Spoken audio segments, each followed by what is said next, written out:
প্রিয় দর্শক ও শ্রোতা বন্ধুরা, মহৎ জীবন অনুষ্ঠানে আপনাদের স্বাগত জানাচ্ছি। সাধু আর্নল্ড জানসেন, যার পর্ব আমরা পালন করি 15 জানুয়ারি।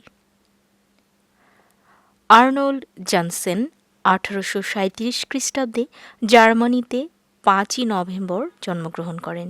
তিনি খুবই ধার্মিক পরিবারে জন্মগ্রহণ করেন। 1861 খ্রিস্টাব্দের 15ই আগস্ট মাত্র 24 বছর বয়সে তিনি ধর্মপ্রদেশীয় যাজক হিসেবে অভিষেক গ্রহণ করেন। তিনি এমন একটি ব্যক্তিত্ব সম্পন্ন মানুষ ছিলেন যে ঈশ্বরের প্রতি সুগভীর ভক্তি ও ভালোবাসা প্রদর্শনার্থে তিনি বিভিন্ন সংঘ গঠন করার অনুপ্রেরণা লাভ করেন। 1867 খ্রিস্টাব্দে তিনি ধর্মবিস্তার প্রার্থনা সংঘের ধর্মপ্রদেশীয় পরিচালকের পদে নিযুক্ত হন। সেই কাজ করতে করতে তিনি সচেতন হয়ে ওঠেন যে জগতে কোটি কোটি মানুষ এখনও খ্রিস্টের মঙ্গলবাণী শুনেনি। তাই 10 বছরেরও অধিক সময় নিজ ধর্মপ্রদেশে কাজ করার পর তিনি তার নিজের ধর্মপ্রদেশের বাইরে গিয়েও ঐশবাণী বীজ ছড়িয়ে দেন।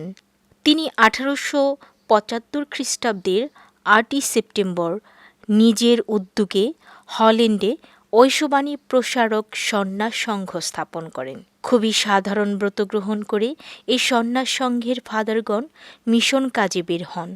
তিনি তার ফাদারদের বিভিন্ন দেশে বাণী প্রচারের কাজে প্রেরণ করেন।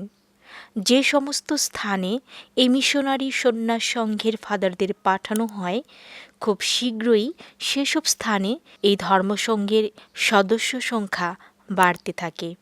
পরবর্তীতে 1889 খ্রিস্টাব্দের 8 ডিসেম্বর ফাদার আর্নল্ড পবিত্র আত্মার সেবিকা সংঘ নামে আরেকটি ধর্মসংঘ স্থাপন করেন।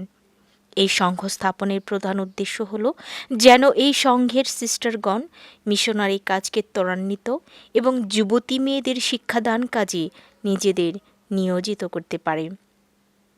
1896 খ্রিস্টাব্দে তিনি আরও একটি ধর্মসংঘ স্থাপন করার অনুপ্রেরণা লাভ করেন। তিনি এই সংঘের নাম দিলেন নিত্য আরাধনার পবিত্র আত্মার সেবিকা সংঘ। এই সংঘের সিস্টারগণ দিনরাত পবিত্র আরাধ্য সংস্কার প্রার্থনায় নিরত থাকেন।